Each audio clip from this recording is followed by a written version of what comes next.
You're listening to My Grito Podcast Network, celebrating the culture of Chicanos and Latinos one story and voice at a time. Listen to more My Grito Podcast Network shows over at mygrito.net. Connect on social, on Instagram and Facebook at My Grito, the My Grito Podcast Network.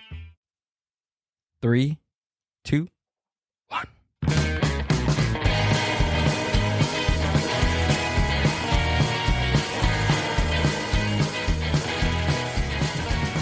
Boom!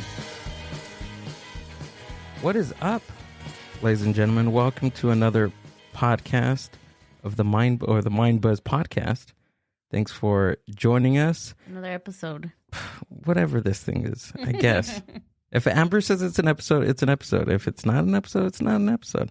She's the boss. Anyways, me and the boss had a loaded weekend. And we also have a couple of announcements for the end of September.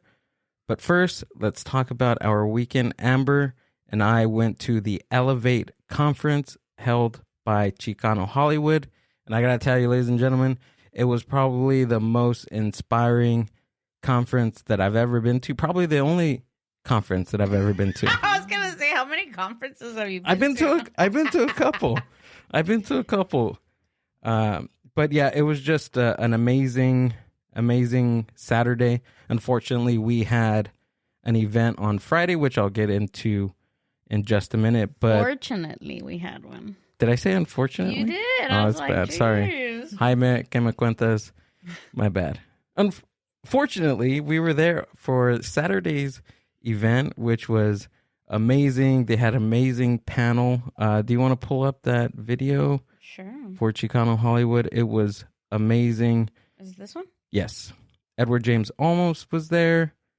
Who else? Louis, forgot his name. Louis Guzman was there. Give me some volume. Hollywood. I'm Maria Pantates. I'll show you how a production house is telling authentic stories about the Chicano experience. Some would call it a production house and streaming service, but for Johnny Murillo, one of its founders, it's a movement. This movement started because we all recognize that we need to do something for ourselves. So we launched Chicano Hollywood. It's a journey that began for Murillo when he worked as an extra on a film more than a decade ago. He fell in love with what was happening behind the camera. I noticed that the Chicano voice was not being heard.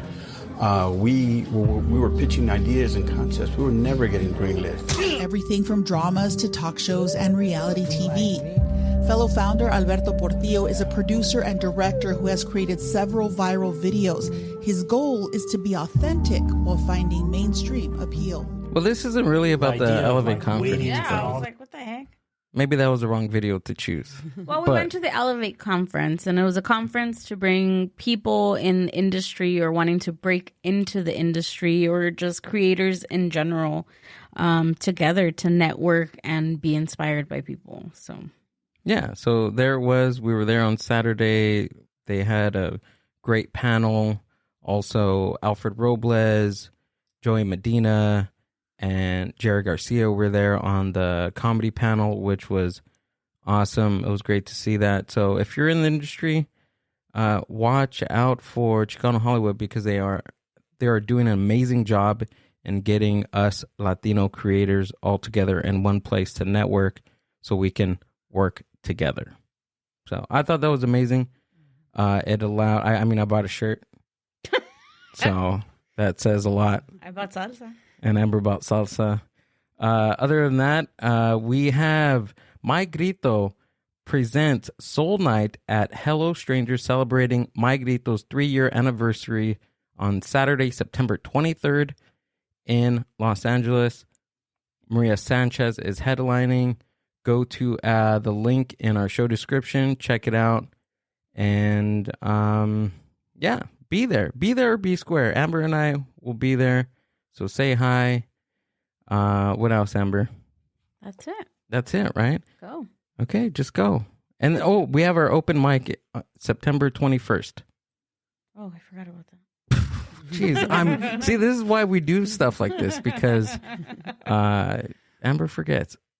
Other than that, we got to welcome our guest for today, Two Souls on Fire Radio. How are you? Thanks for coming out and doing the podcast. Yes, thank you for welcoming me and inviting me over to your studio. So I'm excited.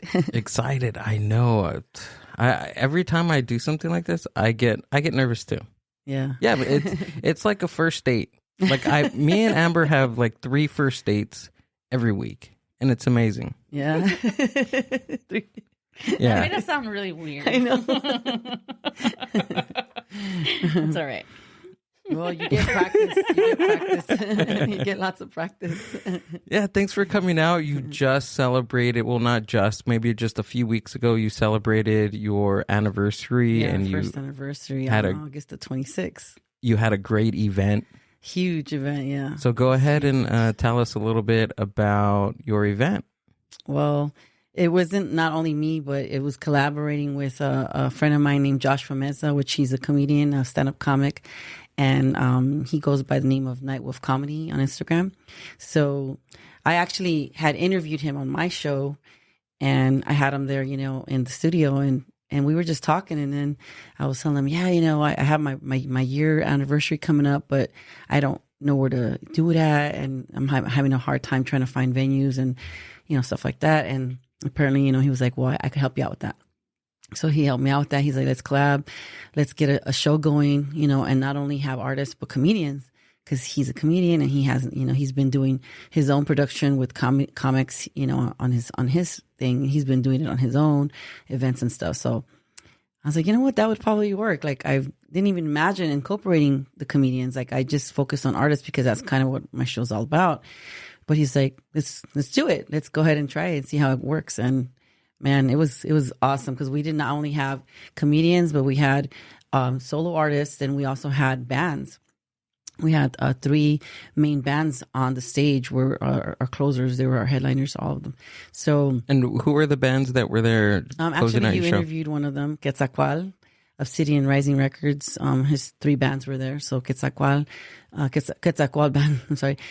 Band, Anomaly Productive, and Eros del Sol was the headliner. So they were awesome. They all worked together, and it was a great show, and we had a lot of, like I said, a lot of solo artists, and a lot of them came from a lot of places. It wasn't just the Inland Empire or LA. I had a couple that one of them drove all the way from Baltimore, Maryland. I mean, not drove, but came on the airplane from Baltimore, Maryland. Yeah. His name's Real Chills. And he came out, and then I had a couple people from San Diego, to come out on the show and do their thing, and it made me very grateful for them, because these artists are not getting, like, the majority of them. It's not like we're giving them 20 minutes on stage, they're getting just like 10 minutes, tops, because we want to try to fit in a lot of other artists as well to get their shot, And even if I offered them that, they were like, I'm there. Like, there's no ifs or buts. They like, I don't care. Like, I want to be there, and I want to support, and I want, to be a part of this amazing event. So that, to me, it's like very touching, because they did that. So we were able to, incorporate the artists to come through, the bands to do their thing. And then also Josh had a lot of comedians that he also brought in. Some of them came from different locations as well. We had one that came in from Seattle, Washington, I believe. His name's, I think, David Altamirano.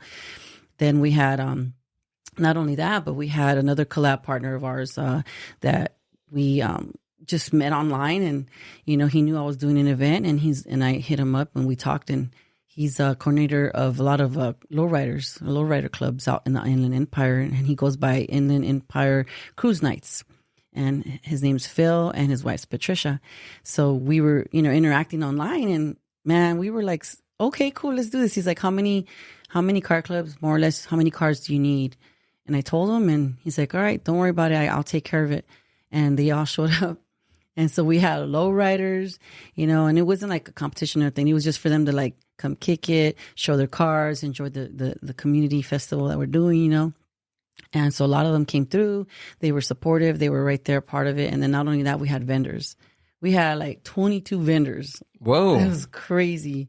Yeah, I'm telling you, this production company, I mean, like the whole setup to do an event, like this was my first time being like behind the scenes, because I've been hosting before as a host for other events that they've told me, hey, you want to be our host? So I'll host the show or I'll co-host the show. And this time I was doing the whole thing. I was co-hosting. I mean, like me and Josh were both hosts. He was hosting for his comedian section of it once it started to be at that time for the comedians. But I was doing the whole artist. And not only that, we were doing the organization of everything, so it took a lot of work. That seems like a packed day. How long were you there for? We were actually there Friday night. We Whoa. had a crew. We had a crew of friends. Slept in the parking lot. Got some breakfast. Friday night, so they came through. Shout out to them. I had my homegirl La Barbie. She's an artist, and also she's Miss Curve West Coast from the pageant that she's in, and she brought a friend along, and then my other friend brought a friend. Like just certain people just came through for us, and they're like, "We'll help you guys in whatever you guys need." So me and Josh were there, and we were rearranging, decorating, doing all kinds of stuff to prepare for the event, and we had to be there like at 11 in the morning or 10:30 in the morning to direct traffic and vendors, and oh man.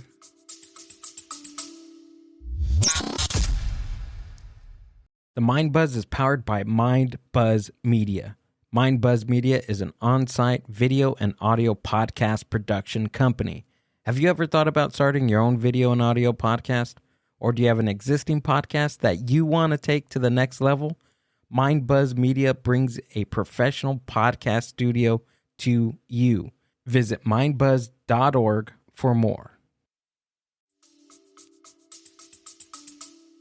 I love how one idea can spiral into this magnificent, day. Yes. Right? You had one idea and you thought about it, and you were along with your event partner saying, you know what, let's just do this, and then some. Yes. And then throughout just the planning process, it just got bigger and better. Getting bigger.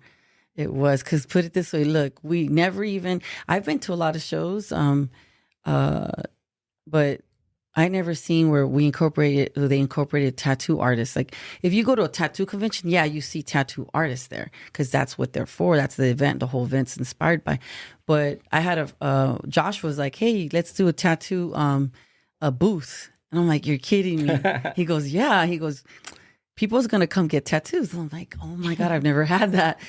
So a friend, one of my artists that I had on the show, I didn't know he did tattooing, but I saw his name on his Instagram said tattooing next to it. So I said, hey, Joel, you do tattoos, huh? He goes, yeah.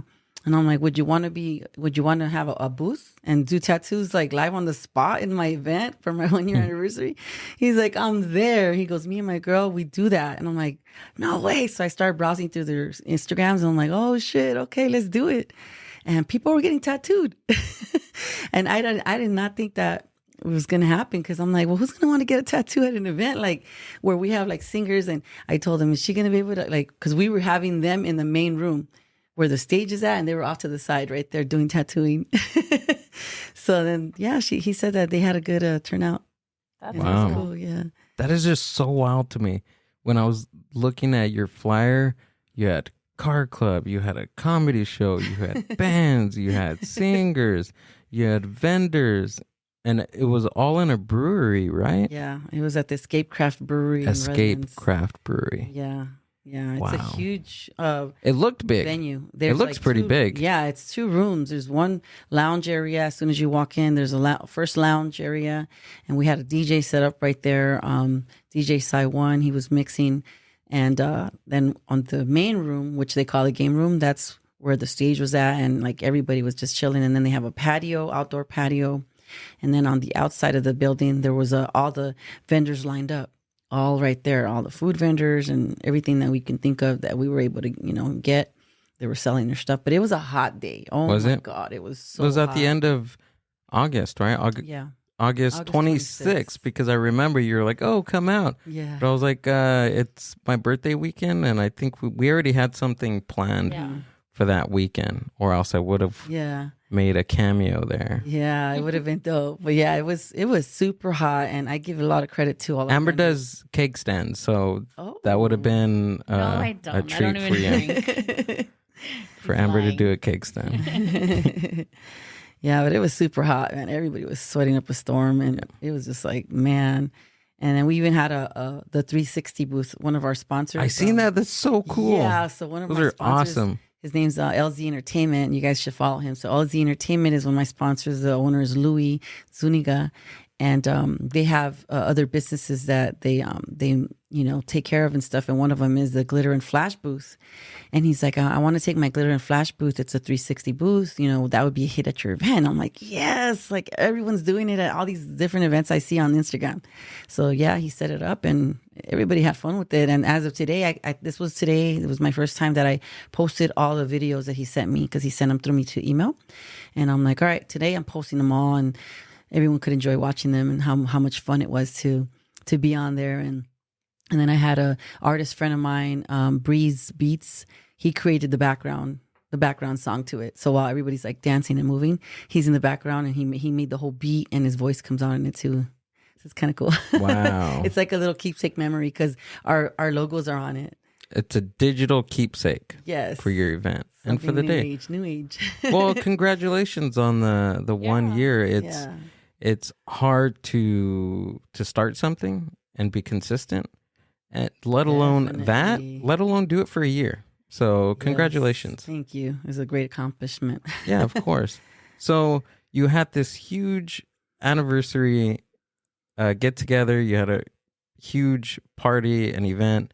So tell me, it must be significant, right? Because you're doing this for a year now. So tell me about your show and give the little details about that. So what we do is we focus on giving a platform to a lot of artists, and not only artists but also the bands. Like, and I used to say local bands because that's kind of like everybody want to support the local bands, but our show has been going worldwide. It's basically like there's a whole bunch of people that are listening. So not just in California, but in other states and countries.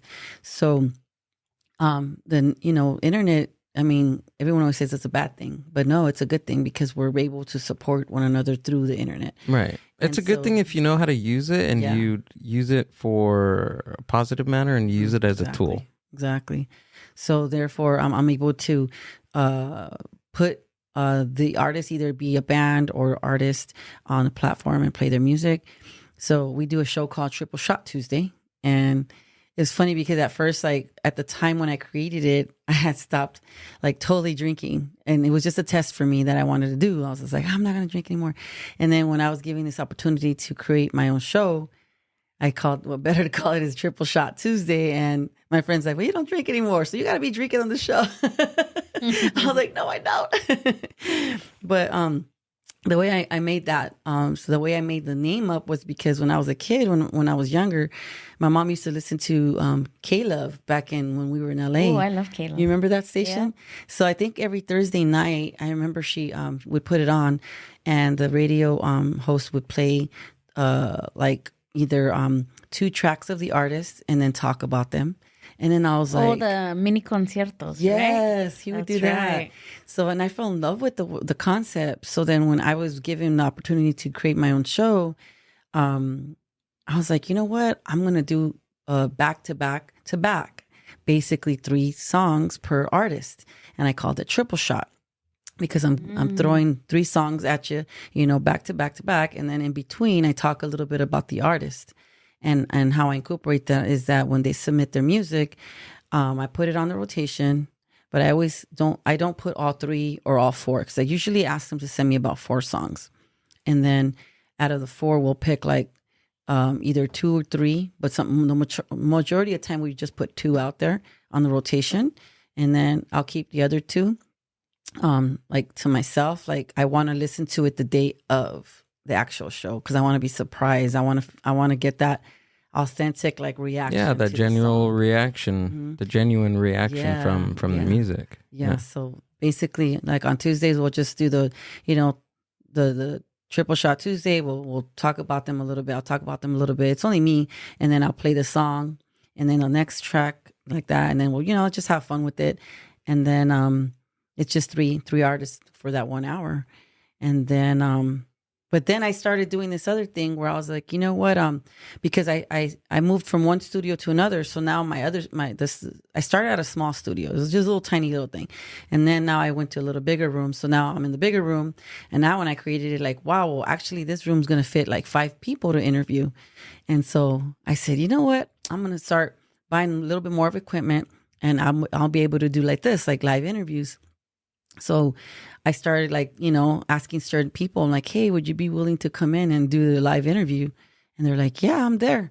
So I started doing that. And I said, okay, well, I'll call that one a Triple Shot Tuesday Studio Takeover, which means only one artist the whole hour. And we're going to present at least up to 8 tracks or 9 and talk about them. And then, he's in front of me or she's in front of me, and it's live and it's just having a good time, So that's been working out. I have a lot of fun with that. I've already had a couple people at my studio, and we've done that before already. So that's awesome. You mentioned that you were given the opportunity to create something like that. How did the opportunity come up?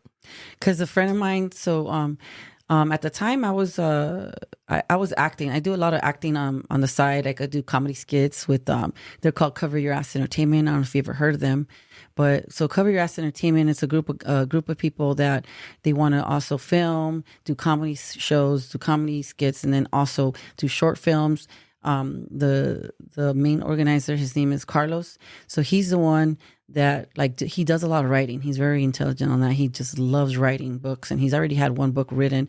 So he has also Love Machine. I don't know if you've ever heard of Love Machine, but he's also a comic. And then we have Crow Tats, which is another one that's on there. So them 3 and plus me, I would always be with them all the time, just doing all these comedy skits and having a good time and everything. And so my friend needed a sponsor because he owns a radio station.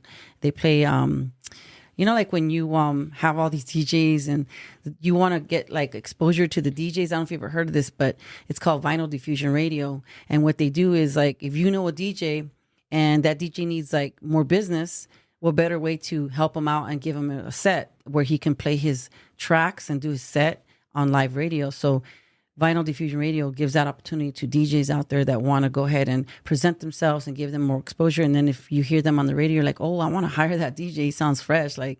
So he needed sponsors because he knew me. He's like, hey, would your team, Cover Your Ass Entertainment, want to have us as a sponsor so we could cross promote each other and build each other up? And I said, yeah, sure. So we did that for a while. And then he started noticing how I am more, like how I am, my personality and everything. And then Peter, his name's Peter, he was given the opportunity, I guess a friend of his gave him a radio show, the ownership of it, and he didn't know what to do with it. He needed somebody to manage it. And he's like, hey, would you want to manage this? And, you create your own, the way you want to do it. And, you can get your people on board, whoever you want to help you out, and make it all about music. And I'm like, all right, I'll do it. And he's like, but you got to create a name.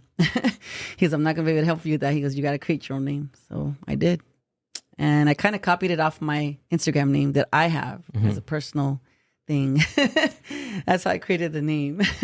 So was it like when you first started, were you like intimidated at all by it, or were you pretty fascinated to No, I was starting actually something really new? excited to do it because I already had been promoting for a long time artists. Like I've been promoting a lot of artists way before I started being on radio. And the way I was doing it was going through Instagram and like promoting them, like either, promoting their flyers or music, the events that they would be at. And then a lot of them would even hit me up and they're like, hey, you know a lot of people that do interviews. Can you help me out and book me an interview? So I'll do that. And I was like, yeah, I'll see who the person I got to talk to for you. And then I'll do that. Or I'll say, hey, this event's looking for artists to be on the lineup. Go ahead and hit them up and let them know I sent you. And little by little, it's just like people started annoying me and they're like, oh, could you manage me? And I'm like, no, I'm not trying to be no manager. He was all like, yeah, I want you to be my manager. I'm like, no, that's like too much pressure. I don't want to be no manager. But I was just trying to be that person to link them up, little by little. But I guess that's why when I got that opportunity to do the radio show, I was like, oh man, this is the perfect spot for me, the perfect thing that I've been wanting to do. Like, so I took charge of it. Right. Wow. It's just crazy. Like from one thing to the next. Yeah. And I mean, you you weren't intimidated by it. You're fascinated with it, and from there, you're like, you know what? I'm gonna give it a shot because it's already something that you're doing already. Yeah. Might as well create something out of what you're doing already, right? Yeah, that's right. Have you had any, like, tell us about like a few challenges that you've had kind of navigating this, right? Because obviously you weren't given like a blueprint of how to do it, right? You just kind of, you knew that one, you wanted to help, and two, you liked, your love for music and people. But like what are some of the challenges that you've gone through, and like, how do you even figure them out? How do you even start to figure them out? Well, way before we launched because we launched on August the 2nd of last year. So way before that, it was the discussion of, giving me the opportunity. It was like sometime in June, and or either June or April, something like that. We had already been discussing it, and he was like, you decide when you want to launch it. And I said, all right, give me some time, because I don't like to just be thrown out there just like that. I want to make sure that I learn, even though I already knew somewhat of the promoting and the artists and stuff like that. I was like, you know what? I'm going to put myself to the test. So I started going on to radio broadcasting courses and trying to help myself be better at what I wanted to do. Because I was like, well, what is a radio host? I need to know that. I need to know what my position is, because if I'm going to be put in this position, not that I'm put, but I chose it, right? But I want to know what I'm doing. I'm not going to try to be like, well, yeah, I know what I'm doing. No, I needed to read about it, learn about it, and, take some little courses here and there and stuff like that. So I had to understand what sponsorship means. I had to understand, and for my own sake, it's not like someone told me you have to. I'm my own person, I'm my own boss. So I was like, no, well, I want to learn for my own sake, so that way I can manage my business better, and it's not just like, it's fun, but it's also a business, So I got to keep it professional too, because the way I present myself and my artists, I want to make sure that we're presented, professionally, not just kind of like whatever. So that was a challenge to myself that I did for a couple months. I'm like, before I go on there and say that I'm a radio host and that I have a radio show, I got to know what I'm talking about and what I'm saying and stuff like that. So that was one of my challenges. That's good. At least you took the initiative to look for something to, to get better at what you're doing. Right? Yes. I mean, that's half of it.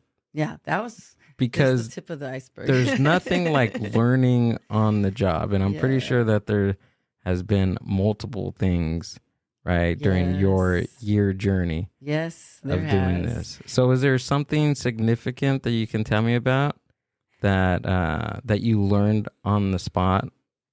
There is a lot of things, actually. So when I do the radio show, like, I had to remember that everyone's listening, and I got to actually like speak into, like, of course, like this what I'm talking about, the mic right here. But remember that everybody's listening, so I got to remember to intrigue everybody's like in the conversation. And so that was kind of hard to like learn, because I'm by myself. And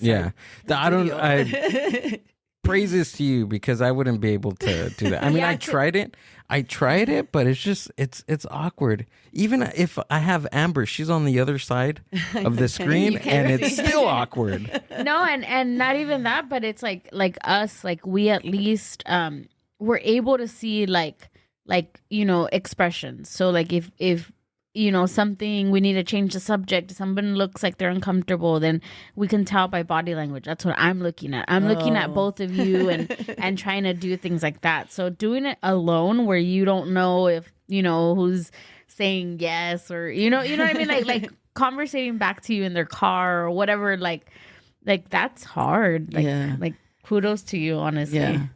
Yeah, so that's something that I could tell, like, when I go back to the first episode, the first actual live air show that I did, and compare it to one that I'm doing now, you could tell the difference. Oh, yeah. I was playing the other day when before August 26th, I started posting a lot of like memories, and I was like, oh, this is a first show, and then I had little clips of it, and And then I was listening to myself and I'm like, man, what a rookie. I'm like, it sounded dead silent sometimes. I'm like, oh my God, I'm fired.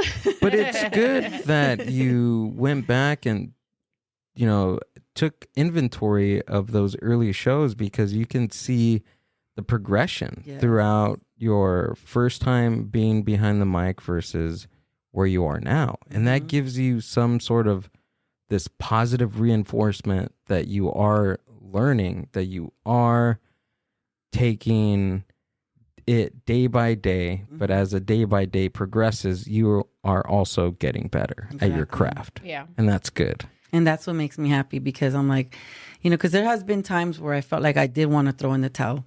And the reason why is because there's not that many women in radio. Yeah. And so I've read about it a lot, and that's a thing that was kind of intimidating to me, and kind of like, man, you know what? Like, nobody really wants to take me serious, because in the way beginning of me being doing my radio show, there was times that I knew that certain people were doing events and stuff, and then I'll hit them up and I'm like, hey, well, do you have anybody hosting it? No, we don't. Well, I could do it. Well, what? Like, you? And I'm like, no, we want to go get someone else, and he does a real good job, and this and that. And I'm like, okay, well, no offense to that person. I know exactly who the person is, because I support them too. But like, I could do it. Give me a try. I could do this. So with that, being said, it's kind of like sometimes it does make me feel kind of like, man, like this is going to be tough, because not that many women are taken serious. It's always a man holding the mic. It's always, everywhere you go, it's usually a man on the mic, at UFC fights, at boxing that's fights. true. I haven't really You ever noticed it? Never I've noticed it, because, since I'm in that position. That's my my masculine privilege. My bad. But it's true. It's true. And honestly, my hat's off to you that you want to, that you don't back down on that, because it's very, very easy to just be like, all right, this industry is not made for me or for women, and let's go be something else. Yeah. Right? Let's go fill in a different area in the industry that we do fit in. But no, it's like, And no, I didn't want to give up, because I have a role model that I look up to. So I was mentioning that to some of the other people earlier on my TikTok, because I do sometimes TikTok streaming. And I was telling them, I said, you guys know who Cece Valencia is? And they're like, someone were like, yeah, we know. She's like, oh, well, she is something that's how high I want to get. Can you pull her up? Cece, what is that? Cece Valencia. Valencia. Is Amber spelling it correctly? She's from, Is it CC? There we go. She's from the radio show. CECE Valencia. Yeah. Is that her? There you go. Oh, nice. So this is who you aspire. Yes, to. She's amazing. She's a great woman, and she's doing so much for the community and for a lot of artists. And man, she's hustled so much. I've been seeing her. I've been listening to her for the longest, and so it's like, you know what? If she could do it, I could do it. You know what I'm saying? Yeah. So I was like, you know what? I'm not going to stop. I'm not going to, throw in the towel. I'm not going to give up just yet. And I'm going to keep going, as long as until the wheels fall off, like they say. But it's true. I mean, I know that there's a lot of people that think that women, we've progressed, right? And yeah, we've progressed from maybe the 50s or whatever, but there's still a really long way for women to go, and especially in different industries, right? Like we're not in every industry, or if we are in every industry, we're not in that main character, view. Like you were saying, like UFC, like there's only men, this and that. And even for myself, it's happened when my family, when we opened our business, I was within the three of us, I was given a role that, maybe is filled by like a man. So every time I would deal with vendors, I would do email, right? So I would email all the vendors, and then they were like, okay, I want to set up a meeting. And we would meet, and then my brother-in-law would be like, okay, this is Amber. She's going to go ahead and take over. Thanks. And they were so like, oh, like, we're not going to deal with you like a man, you know? And he's like, no, like she's your boss. Like she's going to tell you what to do. And there's a lot of people that were not very happy with it, you know? And it's one of those things that you're just like, okay, like deal with it. Like I could do what a man does. I mean, what's the difference, you know? And it's crazy to think that we're in 2023 and that still that happens. Exactly. Well, I think women like yourself, Amber, and Two Souls, I mean, there's room to change that. And I think that with the power of social media and just willpower, if you really want to do something, you're going to set out and do it. Exactly. Right? Mm-hmm. And the role models are a huge thing. You know what I heard today? I heard about this thing called model success. And basically what model success is, finding someone who is already successful and replicate the steps they took to become successful. Mm-hmm. Right? So that's picking 5 different of your favorite public figures, mm-hmm. studying them, and replicating what they did. Exactly. I learned that today. That's a freebie for anybody listening and watching, because I had to pay for that. But I mean, it seems so simple, but yet it can be hard. The only hard thing that gets in an individual's way or a creative's way is themselves. And that's hard. Mm-hmm. That's hard. You have to take inventory of what you really want to do, and you have to give the fucks to do whatever you want to do. Yeah. You got to set aside ego. And another thing I heard today, did I write it down? Okay. When your dream is big enough and you want it bad enough, your fear will disappear. John Jacks. Okay. Right? Yep. It fucking fueled me today. I was on a good one. This video was like, it was like a coaching video for content creators. And it was about like the dude said it was 45 minutes long, but it ended up being like 2 hours. And it was crazy. It was really good because it was really good information. And I feel that it's something that people can harness, creators can harness to potentially reach the type of success that they want. Exactly. I think that we can't give up. Yeah, I think my thing is, be in order for you to reach your visions, you either have to create it yourself, motivate yourself, and inspire yourself. Absolutely, because no one's going to do it for you. That I follow, like I'm always into that because I'm like, and I even talk a little bit about it on my radio show too, like in between sometimes, especially like when I have artists that send in their music that you could just tell their lyrics are so deep. Like they were deep in their emotions and something happened. You could just read a lot of the artists submit songs that are like very touching and you could just hear that, like through their lyrics that they went through a lot. So to me, it's like, that's when I kind of get that little opportunity to kind of run a little bit about, so I'll talk about their song. And then all of a sudden I'll get into that motivational speaker mode. And then I'm like, wait, I don't want to say so much because it's not a talk show, but I was like, whoa, like that's what that song did, and I'll tell the artist, you see that? I said, that's probably what you wanted, right? I said, that's a lot of artists sometimes forget that, write about your feelings and stuff, but also to create something for others to feel, because not everyone's going to feel exactly what they felt. But if you are smart enough and you word it a certain way where it's also helping others, everyone's going to love that artist because that's how it helped me. There's an artist that is out in, oh my God, where he's from. I forgot what state he's in. But anyways, his name's Prophet Maine. And I did a showcase on him and he had wrote a song and he was like quoting some of the scriptures in the Bible, but at the same time, like he was also talking about his pain and he's went through. And then it just hit me and I was like, man, like I fell in love with his song. And then I started speaking about it while I was talking about him and stuff. And then I wrote him a message and I'm like, wow, that just inspired me, because sometimes we have people that want to break us down. We have people out there that are hating what we're doing. there's a lot of people that don't like, to see others succeed.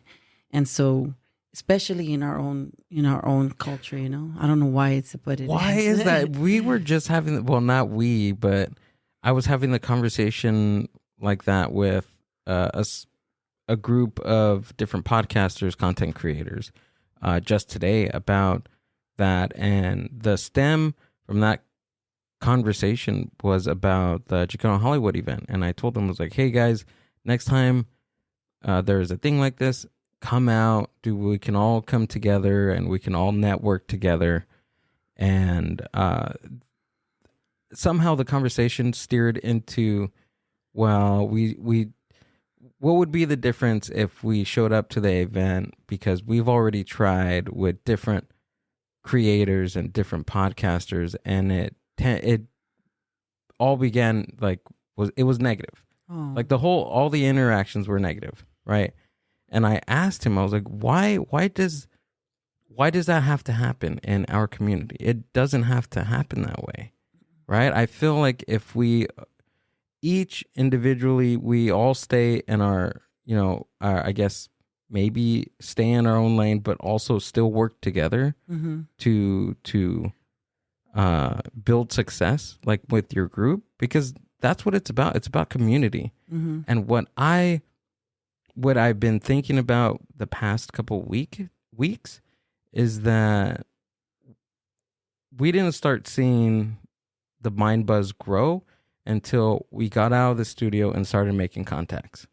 We started supporting different artists, until we started supporting musicians, until we started supporting each other. That's how it grows. Mm-hmm.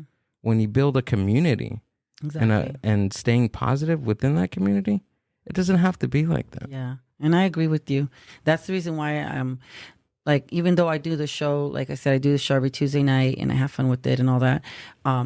But we also, I also go to a lot of events. I go and support a lot of events, and even if I'm not the host or I'm not the co-host, but there's a lot of times where I'm like, hey, there's an event happening so and so here and there, whatever, and I'll go and I'll present myself, and I'll film and try to talk to different artists. I'll talk to the vendors, get information from them, try to follow them on Instagram. It's just all about networking, and that helped me out when I did my first year anniversary, because guess what? I had all those artists come out. Mm-hmm. If it wouldn't have been for me going, because the majority of them I already had on my show, but some of them also I had just met. And then I got them on the show, and then all of a sudden I got them. It's like a trickle effect, because I was like, I met them at an event. Like there was one I hadn't even heard about them. I went to an event and I met some of them there. I saw them on stage and I loved it. And then I'm like, hey, I want to get you on my radio show. I want to present you as an artist. Let's do the thing. And then they send me their tracks.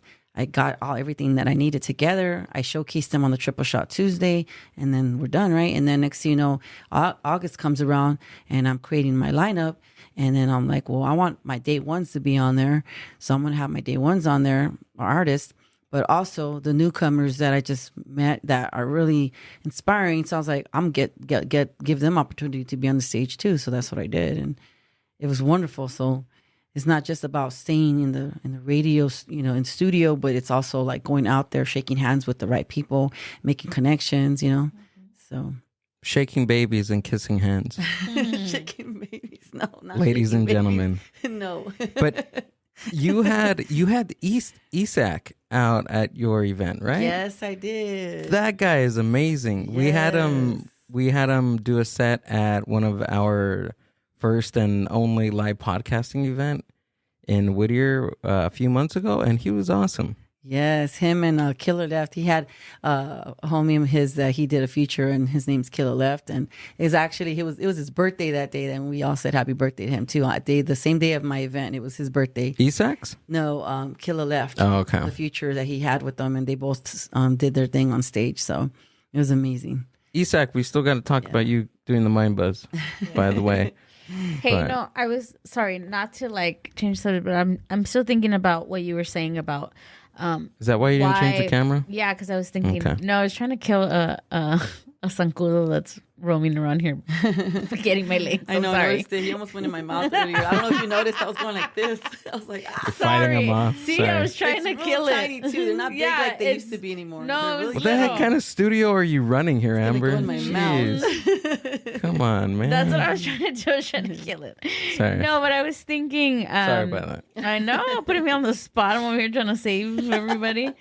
I was thinking too, like I think we've talked about this in another episode where we were talking about like generational trauma, right? And I wonder if within Latinos there's some kind of generational trauma that we carry that's not ours, but our parents or our grandparents, of coming to this country and not necessarily finding community, right?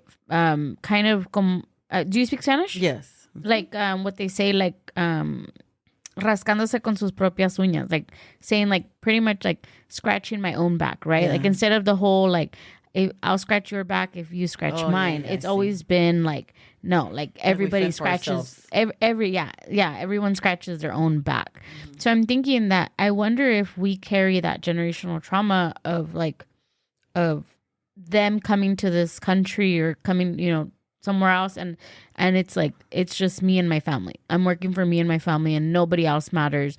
Nothing else matters but my goal. And I wonder if that's what's being instilled or has been instilled within our communities is like just you worry about you. Because I've heard that a lot. Like, don't worry about other people. Worry about you. You worry about you. Yeah, I've heard that one before. So I wonder if that mentality of us wanting to succeed so bad that we lose sight of other people that can potentially aid us or be a part of our journey. Yeah, I think it's part that, and then it's also part ego. Like you want to be successful all on your own, right? The only person I have at the end of the day is me, right? I mean, that's some of the rhetoric that I hear. It's just me doing this, but it's not. Like you have, like when you're a content creator, you need an audience to help support you. Exactly. And how are you going to build up a community if you're just thinking about yourself all the way through or thinking about your project all the way through? It doesn't work like that. No. I mean, I thought it worked like that, but it come to find out it's not. And I think you learn that when I would tell you, oh, I know somebody that can do this. I know someone that can do that. I know someone that this and that. And he's like, you know somebody for everything. And I'm like, yeah, like that's how it works. Find somebody for these zancudos then. To go get the zancudos. I don't get it. See, I get what you're trying to say about like what was the term? What was the phrase in Spanish that you said, Amber? Like cada quien se rasca. Su espalda. Like se rasca. Like I don't know how you say it. Like everybody scratches their own back. Gotcha. I don't understand that because for yourself, or con sus propias uñas. Cada quien se rasca con sus propias uñas. But why would they think that when you had like 20 different families in like one car coming over to this country? Well, that's you'd why. Figure. No, you hold on. Wait for my bit. You figure that. I mean, I can't. You ruined it. You had nothing. I seen your face. But okay. So yeah. Okay. Let's say like people that lived, like let's say like my mom. Like I'll give you an example of my mom. Sure. My mom, when they came over to this country, they had all these people living in their house. They lived with other people in their house, But my mom always says, she always remembers, and my mom's like, I don't want to be like this. She says, because she remembers living with people where they would hide food or they would do stuff so that they wouldn't have to share with them or they didn't have to feed everybody. It was like, no, I only have enough for my family and my family only and no one else's. So that's why I'm saying that mentality of they only had enough for themselves it's not that they were being assholes. It was just survival mode. I'm not thinking of you. I'm not thinking of the other person. I'm thinking of myself. I'm thinking of my family. How am I going to get ahead? So it was like fight or flight mode for them. But that's why it's trauma. That's what I'm saying. I wonder if that trauma has been instilled with us as a community, as a group over the years. Right. I think what we need to do and what should happen is separate that. I mean, that, of course, that works in a survival of the fittest. That works out if you're trying to survive. Not when you're fucking making TikTok videos and videos for YouTube. Like, how does that translate to that? Yeah, but your brain is wired that way. If you hear it, if you see it, if you live it, that's all you're thinking, subconsciously or consciously. True. I get that. So there's my... The subconscious is a son of a bitch. You know that? There's my 3 years of psychology thrown at you. Just kidding. In 2 minutes. In 2 minutes. That's funny. I debunked it all there. See? Yeah, but... No, it's just my speculation. It's just me thinking about it, because I was thinking about it all day, and I was like, why? Right? Why? This is a hot topic. It has been a hot topic in the past, actually, a couple days, because... Again, I'm going to bring up the conference. Like, it was and I didn't think about it till after. Like, we could have done a lot better networking there while we were there, right? But that's besides the fact. To get all those people in one room for 8 hours is quite an accomplishment. Mm-hmm. Especially if you have to pay for a ticket. Yeah. To get us in one room to network, to talk, it was quite an accomplishment to see that. I bet. It was fun. It was great. But it was, oh man, there's just, you felt the energy there to where, like, I walked out of the place fucking high as shit. Not smoking, but just high on this weird energy that it's not even weird, but this positive energy to, I can do it. Whatever I set out to do. Yeah. I can do it. And then reinforce with this classes that I'm taking for content creation, it is, you got to be unstoppable. And I think too, like me, for example, when you work with somebody, or you find somebody in the same industry that you're in, and they understand where you're coming from, they understand like what it is to get to where you're going.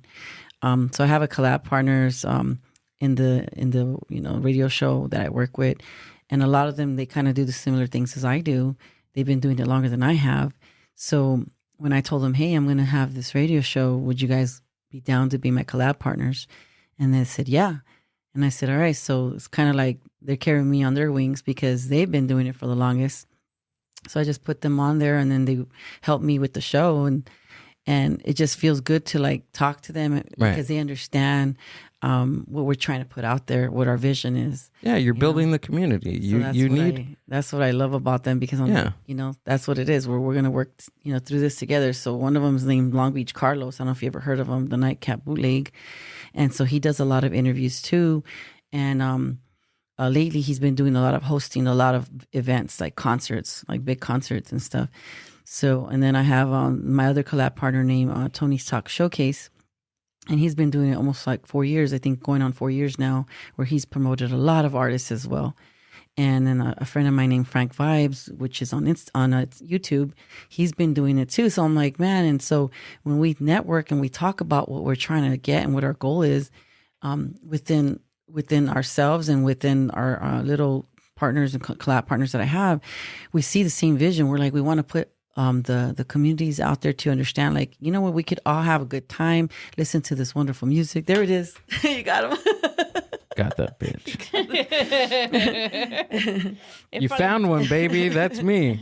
You know somebody that can take care of these motherfuckers. That's me. Yeah. But yeah, so it's fun to like don't shake my hand. Remember that. Remember. It's fun to talk to people that know that, like we're both have that same like mentality as far as like bringing the community together, having more community involvement, like doing the shows that we do, bringing the shows that have also not only music, but it's also like I said, I did the comedy part, I did the vendors part. That brings in more community. That brings in also helping those vendors that are trying to that, like me, I told them, like, with my vendors, when I set them aside in the little group chat, I'm like, hey guys, more power to you guys. You guys are creating your own businesses, be your bosses, be, your own boss and create something for your family, to leave behind, because it could start off from a little carrito and all of a sudden they have franchises that they build out of it. You know what I'm saying? It could start off from something small, like selling like shirts in a trunk and jeans or shoes or whatever it is from a trunk. And then next thing you know, you own a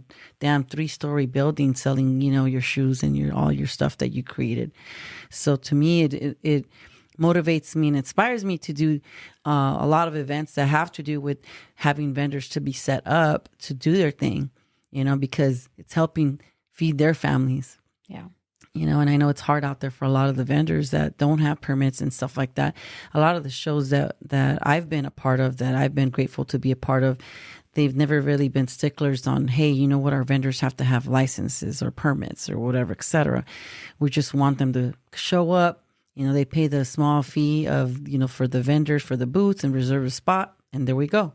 But when you do like city events and stuff like that, yeah, they do kind of like, hey, you got to have this, you got to have that. And it's sometimes hard for the raza because a lot of them, they've been waiting, for who knows how long to get permits and stuff like that. So it is a little bit difficult. And I do feel bad for that. But then there's some that they can't even afford it or whatever, they're trying to make ends meet, with the little things that they do sell. So yeah, but it brings me joy to see that we were able to provide events to have them there and to just be a part of it. And they get to know other vendors as well. And then I have a sister that just created her little thing. It's called the Lemonade Latinas. Shout out to them. And they just created it I want to say 2 months ago. And they've been like going everywhere now. And I told them, I said, you see, I said, that's all it takes is believing in yourself and putting your mind to it and dedicating to yourself to it, Yeah, that's all it takes. They've been networking for ever since I've been giving them all these different people, and then they've been doing it on their own now. And I'm like, wow, I'm so proud of them that they're actually out there and people like their lemonade stand.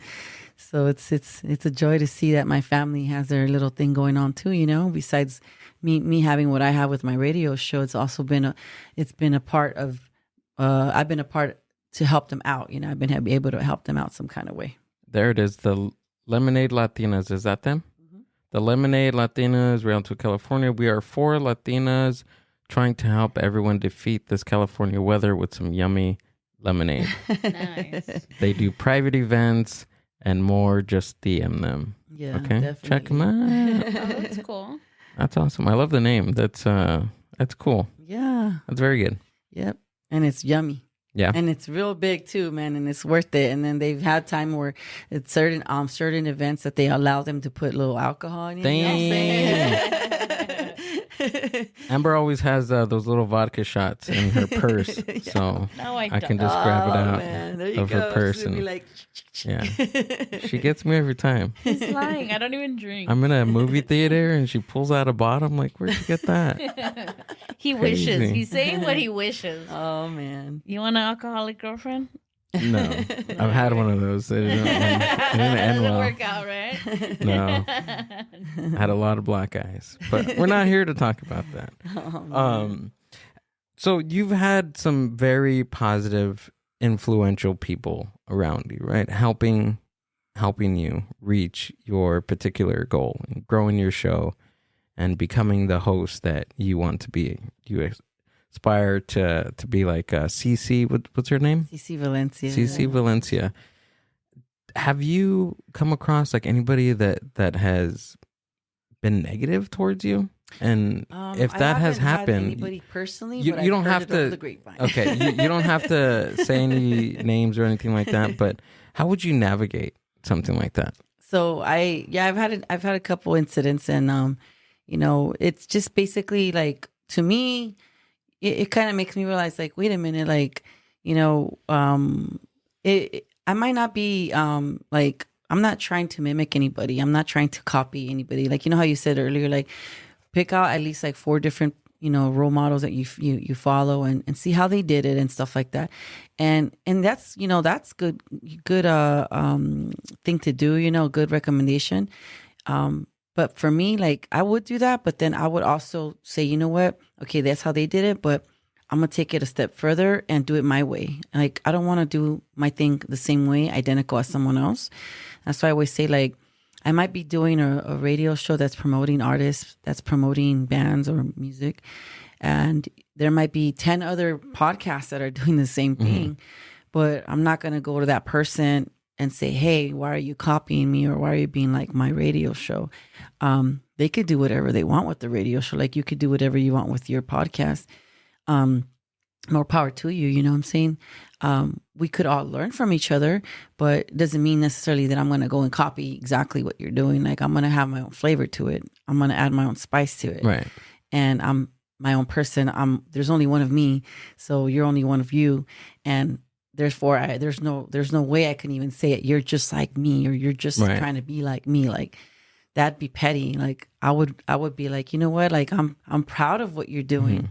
I'm not going to like hate on you. I'm just going to keep applauding you. And there's a lot of radio shows out there that are doing like the same thing, and they've been doing it way before me. Right. You know, and I look up to them, and I'm proud of them of how far they've gone, you know. And there's always going to be those people that just want to knock you down and say negative things or tell other people negative stuff to make you feel some kind of way. You know what I'm saying? Maybe they're not happy with themselves. I always look at it, well, maybe they see something in me that they wish that they probably were doing or had done, and they probably were like using negative words, you know, to comment, to kind of like throw me off, you know, but it's not throwing me off. I'm just kind of like, what? Like, well, you know what? Like, it is what it is. It's like, they want to talk, they're going to talk. I mean, that's just how people are. You're never going to make everybody happy. Yeah. You know, there's always going to be someone that's going to be not happy with what you're doing. And that's just their problem. That's how I look at it. Well, that's their problem. That's not my problem. I'm happy the way I am, doing the things I am doing. Preach it. I'm not going to, you know, slow down and make it to where they could be happy, because they're happy that I'm going to be feeling that like negativity.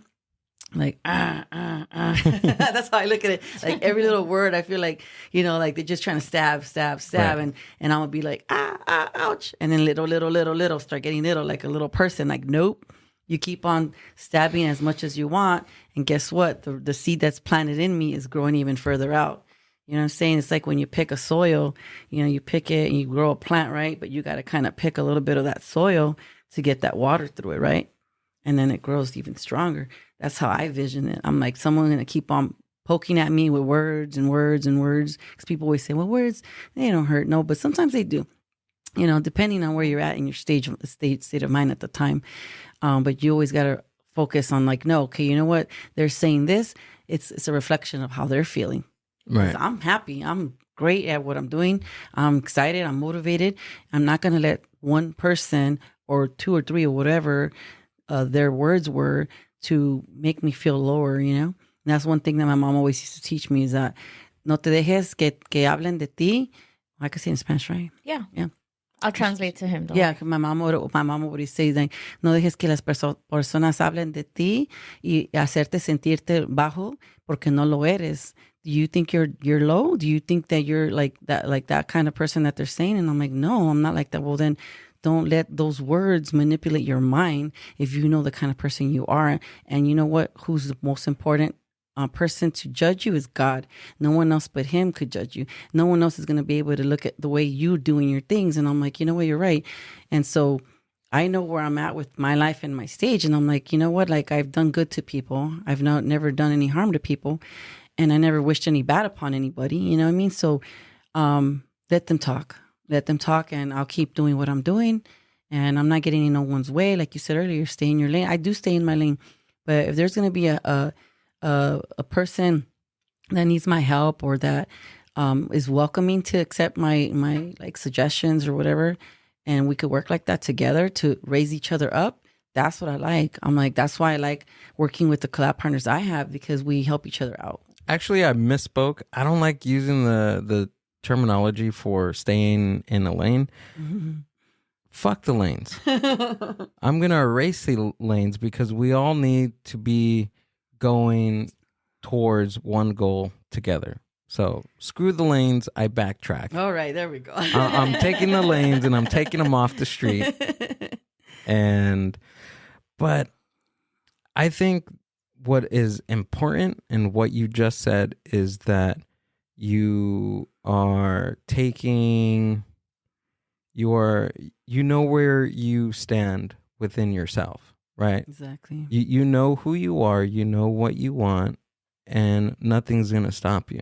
Exactly. And that it's hard for somebody to stand their ground, right? Like it's of course, like to have even just one person, just having one person that is negative towards you, like, yeah, it hurts at the beginning, but sometimes you're just like, okay, you got to move on. Yeah, you got to move on. I think that's the thing. Like, you just got to move on at a certain point and take inventory of how you feel about yourself, whether they're good or they're bad, and keep it going.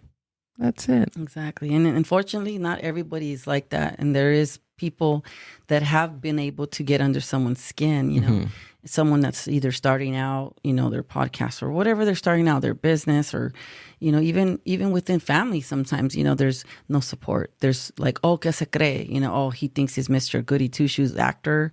Oh, she thinks he's that, or, you know, so sometimes within our own family members, and I'm not saying in my family, I mean, my family's very supportive and they've never. That's good. You need that. They've been very positive in what I'm doing. But there's been, you know, conversations that I've heard, you know, throughout, you know, other people talking here and there. Sometimes they're like, oh, you know, so-and-so, this and that. And I'm like, yeah, well, you know, like they're doing good for themselves, you know, let's just leave them alone. Like there's no reason for anybody to throw negativity on it. Like, you know, that's why I always think like when people start talking negative about others, it's because they're going through something mentally, emotionally, and spiritually that they have to have someone else be miserable. They don't want to be the only one miserable. So they try to make you miserable and make you feel like crap, you know? Yeah. So I just kind of like shake it off. It's a weird cycle. It's a weird cycle that it just takes one person like that to poison the day, right? Because you can, like, when you smile at somebody, it makes them feel better and they're going to take that energy and move it along. The same thing happens with a frown or, you know, a bad word towards somebody. Like it all mingles together. And it's like a domino effect. Exactly. Too. You're sharing your energy. Yeah. That's how they say. So like there was a time where somebody said something and then they try to like rally up everybody to be on their side just because they said one thing, and these other people start like believing it. And I'm like, wow, look at how, like, it's like this. Remember there was a video a long time ago that went viral where this kid was looking up at the sky. He keeps looking, and then they're like, what is he looking at? And everybody stops what they're doing just to look up. And it was a test. It was fake. It was just to show how everybody's just so like, oh, let's just look at what he's looking at. Like, really? Like, it was just an experiment, you know, to see how vulnerable, how everybody is. Like, we want to see what he's looking at. It's like the concept when people get in line and you're like, what are they in line for? What are they in line for? I'm going to jump in. I don't know. And then you just stand in line too. Like, it's for you to get a ticket. Yeah. I feel like that's how traffic is. Didn't we hear somebody talk about traffic? Yeah, the comedian guy was saying. Or like when they stop for traffic and an accident's happening and everyone wants to see. No, he was saying, he's like, I don't understand why traffic happens. He's like, when there's nothing, like when there's no like accident or anything, and then you get to where the whatchamacallit, the traffic already cleared, and you're like, well, what the hell was the traffic? And he's like, yeah, there was nothing. And he's like, I think it's just people like looking around, and then somebody sees them looking around, and then they start slowing down, and it's like a trickle effect of the traffic is people looking for traffic. That's what caused the traffic. Yeah, that's what he said on something like that. But, yeah, to navigate that and to know who you are and what you want, like that's it. Just do your thing, right? But it's hard. It's hard to navigate that when you don't have community. It takes a village. Yeah. I think so too. Right? I know I have a good team on my back. Like, so I met, a long time ago, I met this gentleman, we call him Primo, and his business is called Con Ganas LLC. And he always says, Con Ganas, si se puede. You know, like he always says all this stuff. Like he's very motivating. And, when I first started my show, he he and I talked, and he's like, yeah, I'm gonna go ahead and help you out. So he does a lot of the graphic designs that I have for the radio show, and he's very inspiring. Like, he does a lot of things. He's a coach. He coaches the football team out there in Adelanto. So shout out to the SoCal Warriors. And he's just an amazing man. So he inspired me a lot to, like, like I said, like, to just do a lot of more like togetherness, more bringing out the culture, bringing out the community, supporting the artists. He does support a lot of like sportsmanship too. Like, he loves sports. So he's always like, so when I see him do that, I'm like, okay, let's go ahead and support this artist or support this boxer or whatever it is, And so then that's how I ended up having him. And then I have a friend that does, he does beats, and his name's Jason Garcia. And he started following me, and then next, he wanted to be also on board. And he's like, hey, why don't I do your beats for your background? Like your background while you're talking and stuff. I'm like, you know what? That'll be a good idea. Let's do that. And the first one actually had, there was a gentleman by the name of Beats by Defense. So he did my first ones. He did the first ones, and he's a son of a gentleman that does a lot of writing. He's like in the movies and all that stuff. And so he was like, I'll do your beats for you. So he did that. And then that's when and later on I met Jason Garcia, and then he does his beats, and he's like, I'm gonna send them to you. Whatever, I do, I'll create it for you just for your show. So that's how I became, friends with him. And he's been on board ever since the whole thing started. And just recently he hit me up and he told me, hey, I created a new funky beat for you so you could have for your radio show. I'm like, okay, I can't wait to hear it. Because I play it in the background, while I'm talking and stuff. So that way it won't be so boring, so I'll play it in the beginning. And then I had an artist that I premiered on the show. And then he was like offering, hey, well, could I do your intro? I'm like, what? Okay. He's like, yeah, I'll do your intro. So now my show starts with an intro, and he created it himself, and it sounds so cool because he has a jingle to the show, and so it's kind of cool that he has that, and I love it. I'm like, oh man! So every time I start the show, it starts off with him singing in the back in the jingle. That's kind of cool. So like all the artwork and all the music has come from different artists that you work with. Yeah, like everybody's kind of like. It's kind of cool because, like, the solid ones, like the day ones, like I said, there's a lot of my sponsors that have been with me since day one, and a lot of them, like, that's what that means. Because you made that you made that word. What is it called? That wording before day oneers. Yeah. Oh, I didn't understand that until so now. I get it. That just means like people that has actually been rocking with me since I started. The whole show. So you're a day oneer. Like they're dedicated. That's what they're called. Yeah. Day oneers. My day ones. Yeah. Day ones.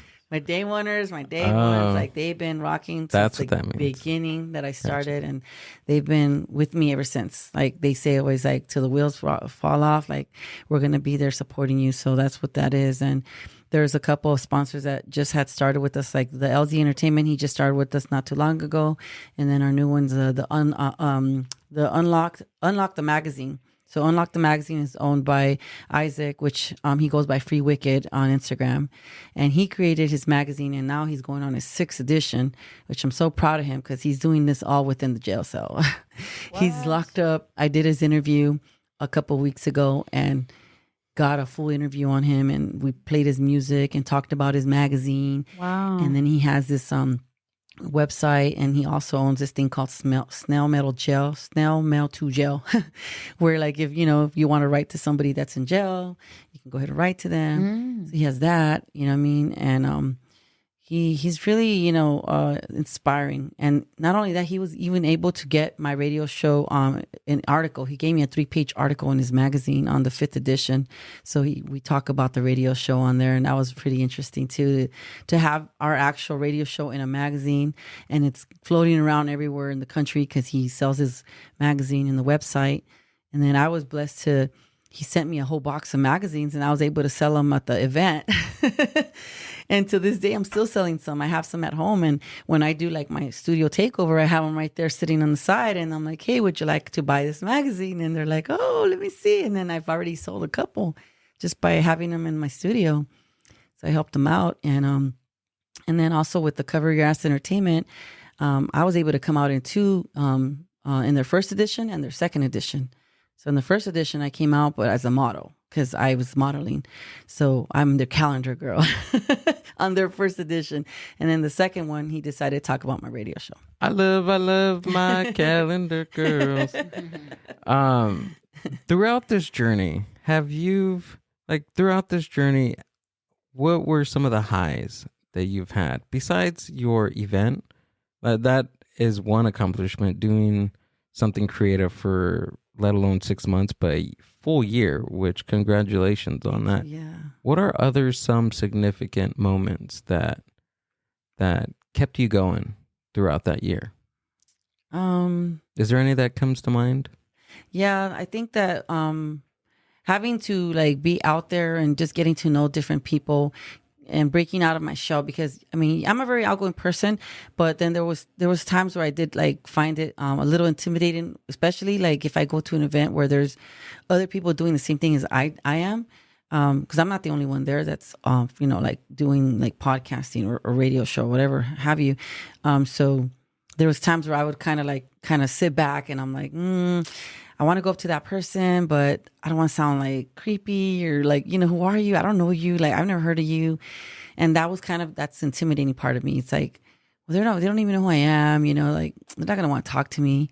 They're not going to want me to interview them or whatever, because they don't know who I am, But I said to myself, I got to try it. And what can they say is no? Like, like if I don't try, what about if they say, yeah, like, it works out. And so I started doing that. I was like, you know what? I'm going to do it. I'm going to go handshake. I'm going to present myself. Because at first, I was like intimidated. Like I said, it was hard. And then after a while, I was like, you know what? No, I actually succeeded now. So now to where like I'm even training my friend, because my collab partner, he's a little shy on the shy end. And he's more like he's done his radio show almost all his 4 years and just stayed in. Doesn't go out. Doesn't really go out or network. And these past months that we've been collabing, I've been telling him, let's go out and shake hands. Let's go out and network. Let's go talk to people. Let's, meet and greet and stuff like that. And now he's been doing it a lot, and, it was funny because, we went to an event and, as soon as the guys, the artist stepped off stage, he already had his phone, right? And I know he's going to laugh at me when I say this. He watches it, but he had his phone on. He's like, hey, could I get your Instagram? And I'm looking at him like shaking my head and I'm like, that's not how you do it. And then he's like, what? And I'm like, you're a radio show host. You own your business. This is a business. We both own our radio shows. So guess what? Hey, man, my name is Tony from Tony Talk Showcase. I like what you just did. Can we interact here? Can I get your Instagram? That's all. I go, because you know what? You pulled it off like you're a fan. Hey, man, can I get your Instagram? You were dope. And they're going to be like, oh, man, I got a fan already. Okay, here you go. Here's my Instagram. And boom, and they leave. You had that one opportunity to talk to them at the time, even if it's a small artist that's just beginning or a big artist that's already there. You have to remember what you're going to say. That's going to be your opportunity. You don't know when you're going to get that opportunity again to talk to that person. You want to leave a good impression. I don't care if they're a small artist or a big artist. You have to present yourself in a certain way. So he's like, all right, I'm going to do that next time. So next time when we went out, I told him, and then we did it. We're like, see, that's how you do it. Because then guess what? They'll remember us. They'll be like, oh, shoot, we had 2 radio show hosts at our event. Hey, like, damn, that's dope. But if we just go and say like, oh, could I have your Instagram? Okay, here you go.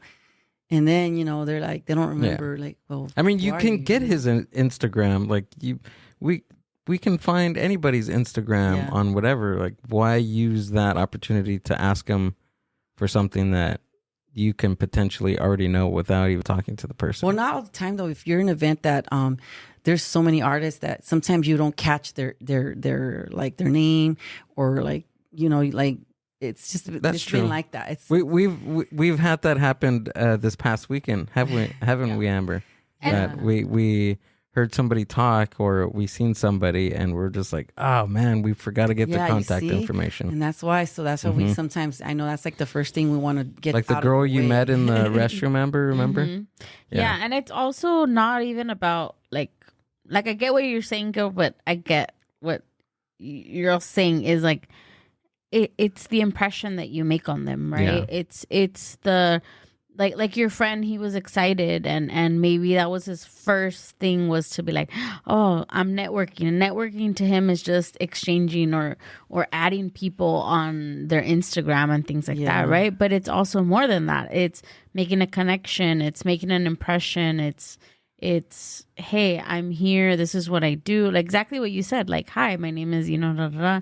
And then it sticks. And then you go onto their Instagram and you're like, hi, it was really great meeting you. Yeah. And then they remember who you are. Exactly. Because if you're not impressionable within the first seconds that you meet them, they're not going to. Yeah, they're not going to. I scared like about a dozen people over this weekend. Yeah, and you did not do it with me. And maybe that's why you scared. I think that's what they were scared. I think that's what it was. But I was like, hey. I think because I like screamed. Oh my god! Yeah, see, that's exactly what she's saying. Me too. That's exactly I scared you right now. That's exactly what she's saying. It was more, hi, hey, my name is Gail. I'm a really big fan. I do the Mind Buzz podcast. Not, hey, that's like you're at a bar. Feed them in mezcal, ladies and gentlemen. Yeah. Don't feed them in mezcal and try to network. No, see, they were great. They were a great sponsor. They're also a sponsor of the Mind Buzz podcast initially.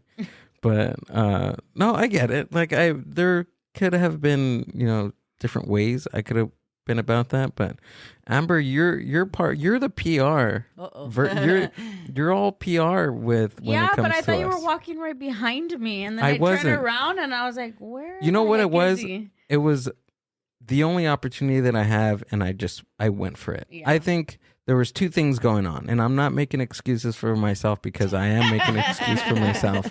And that's what happened. I seized the opportunity, one, and then two, like I was already over the day. So it was just like, you know what? I'm just going to go up to this person. Hey, I scream, hey, and hey, what's up?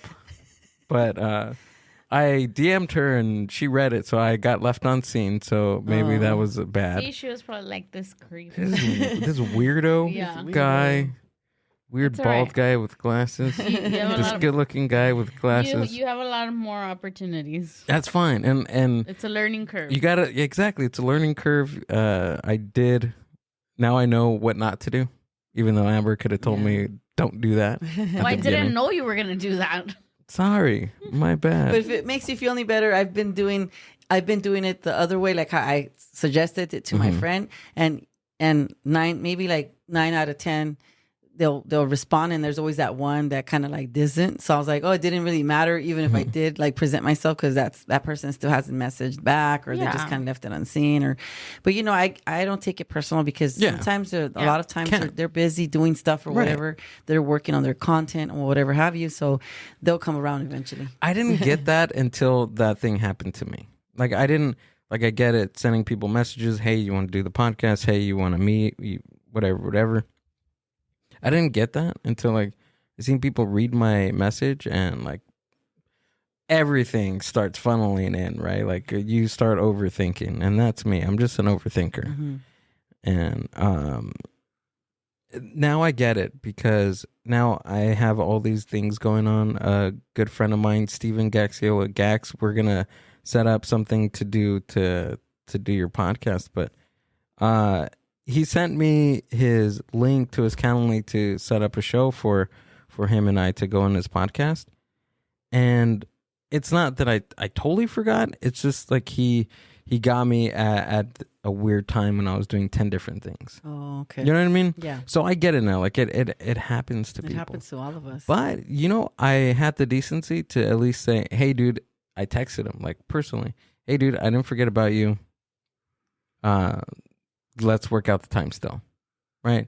I think when you do that, it shows a little bit of humility, exactly, towards the other person. Yeah, and that's kind of like what I wanted to say too. On now that I have the opportunity, because what we go through as radio hosts, and putting a platform for artists out there, a lot of times, a lot of the artists, they'll submit their songs, and then with my radio show, the way I do it is that I like to talk a little bit about what the artist is doing. So I'll send them a little questionnaire, just a little simple one. It's like 5 questions. And I'll as soon as they send their songs in, I said, okay, can you guys go ahead and just answer these questions and shoot it back to me, so that way we can go ahead and get to know you a little bit better. And then they're like, okay, yeah, I'll do that. And then half the time, some of the artists don't send it back, and I have to keep hunting them down just to fill out 5 questions. And my calendar, I have them already set and how I'm going to plan it out so that way they could be promoted on the Tuesday, right?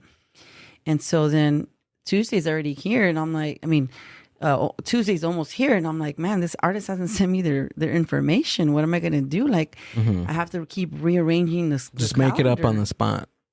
I don't know. That's what I would do. It's like, dude, I'm not from San Jose, California. What the heck are you doing? I'm not even in that genre. Well, fill out your form correctly. Yeah. So there's been times where I'll tell some of the artists like, hey, well, since this hasn't been filled out, then you're not going to be on next Tuesday's show because you have not submitted what's required. So I'm going to take the next artist. Yeah, I think it is an inconvenience because I'm like, like work with me here. Like, I mean, right. I'm not charging you to get on my radio show. Yeah. It's free. I think that's where you weave out who's really serious about their craft. Exactly. Because that's happened to us where we've had people sign on even up to the day like they're ready to go. We stopped doing what we were doing, as within our family just to come and record. And then they didn't show up.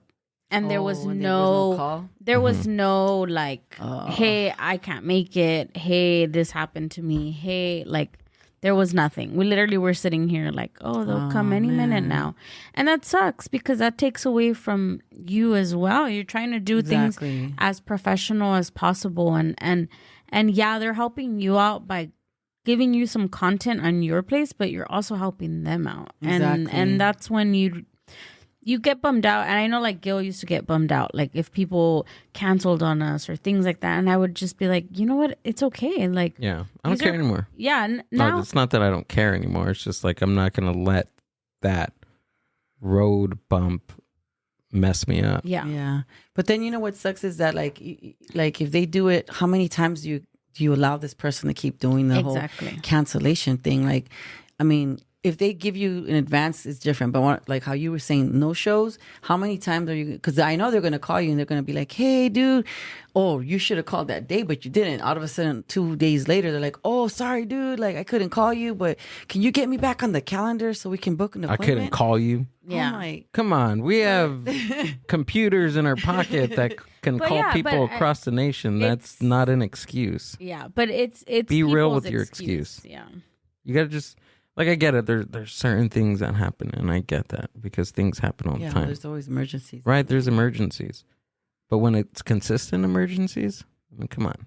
There's got to be something. There's got to be a give and take. I don't know. But certain things happen.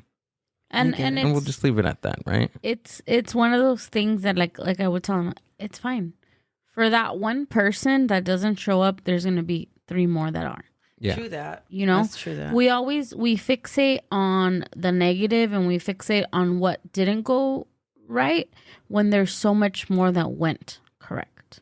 Yeah. And we let that negative outweigh the positive in things, and it's okay. Yeah. And when you start focusing on, negative things that can happen, like you lose out on the positive that could have been opportunity. Exactly. That can come in your way. That's like when I first started the show, because I have a way of seeing how many listeners are listening.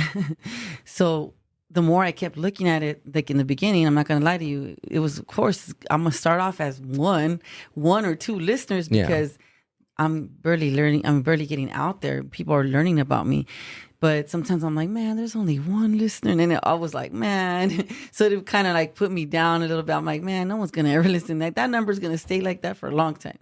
And I said to myself, you know what? I'm not going to continue looking at it because I feel like that my energy was focused on the number instead of happy with that 1 number. You see what I'm saying? Yeah. Like I was always focused on the negative 1 number instead of that's a plus. Look at it as a plus 1. Who cares if it's a 1? It's a 1. Like it's a 1. Somebody's listening. It's progress, no matter how. Have happiness for that. Like so, I told myself, you know what? I don't care. 1 persons are listening. I'm having a good time. And I know eventually it's gonna grow. and just keep it like that, you know?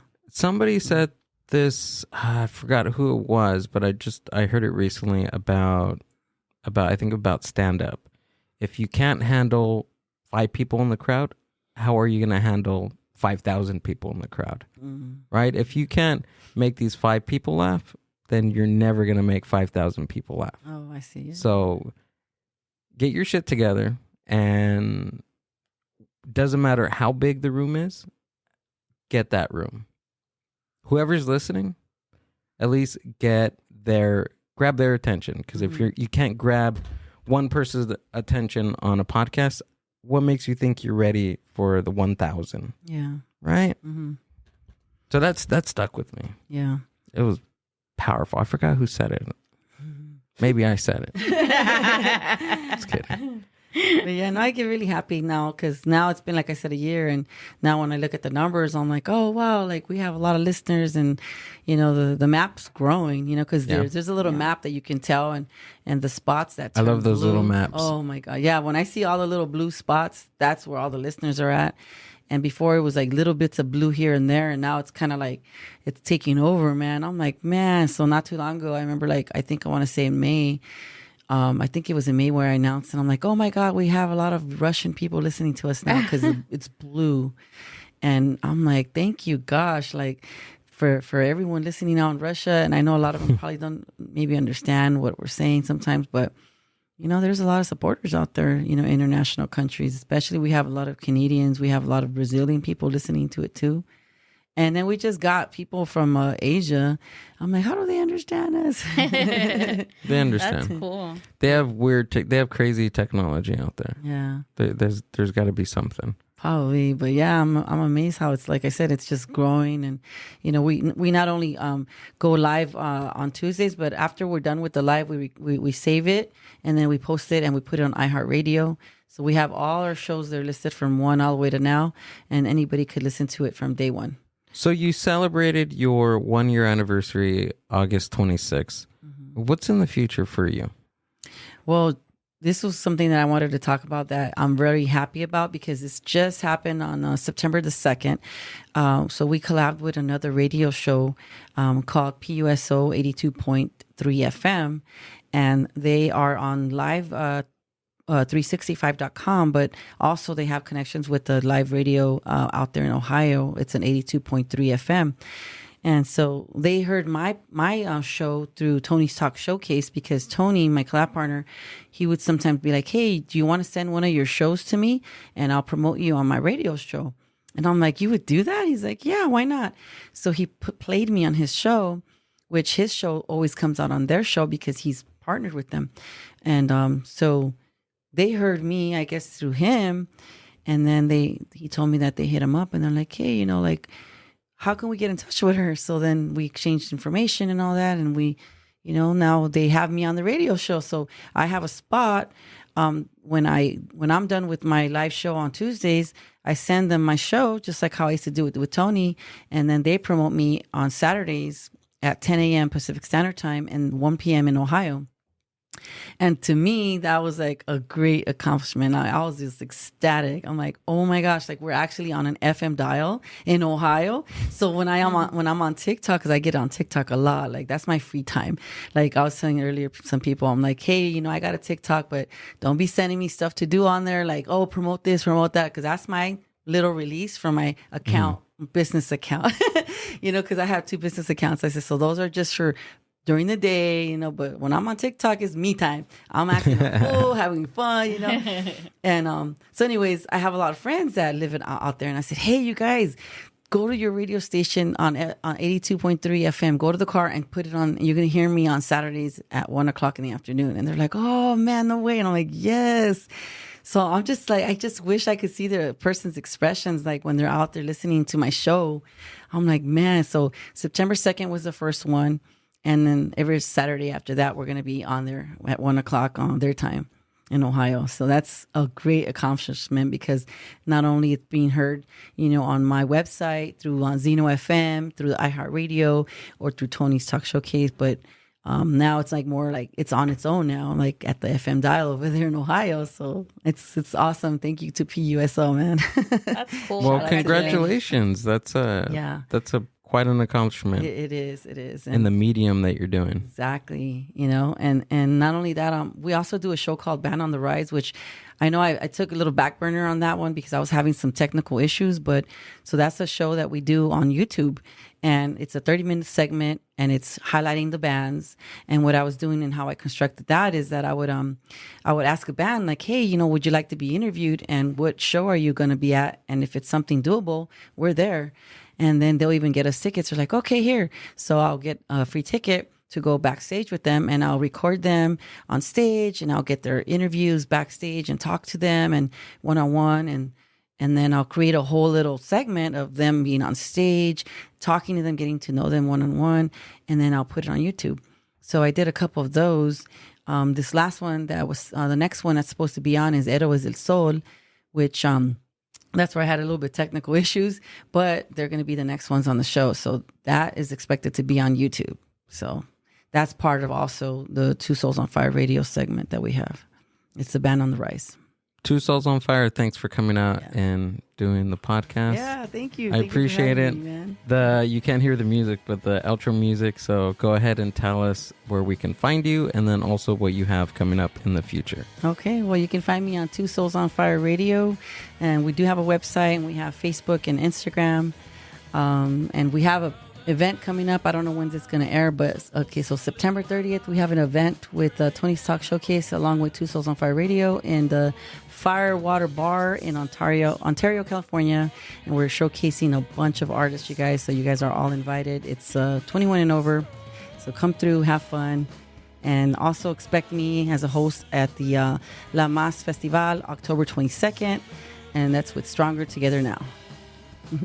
So that Stronger Together event, you're going to be hosting that event? I got the opportunity through Janelle, the organizer. She hit me up, and I was referred by Quetzalcoatl, and he told her about me, and I'm going to end up being on stage and hosting the whole show.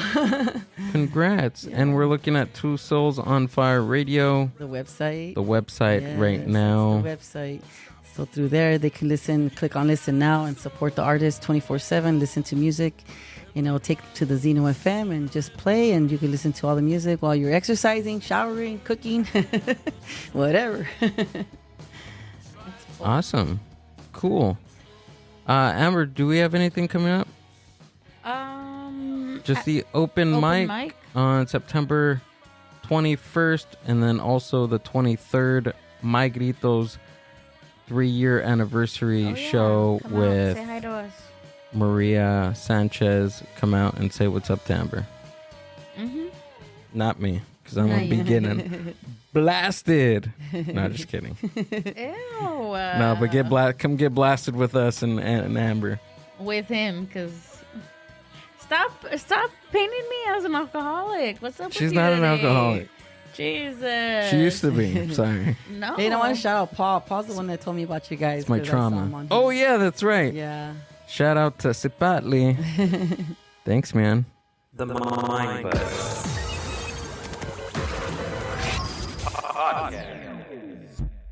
Did we forget anything? No, huh? Mm-mm. All right. See you guys on the next one. Bye. Thanks for listening to the Mind Buzz podcast. Subscribe to the Mind Buzz YouTube channel and watch full podcast episodes. Keep up with the hosts, guests, and upcoming events by following the Mind Buzz on Instagram @the Mind Buzz. See you on the next one.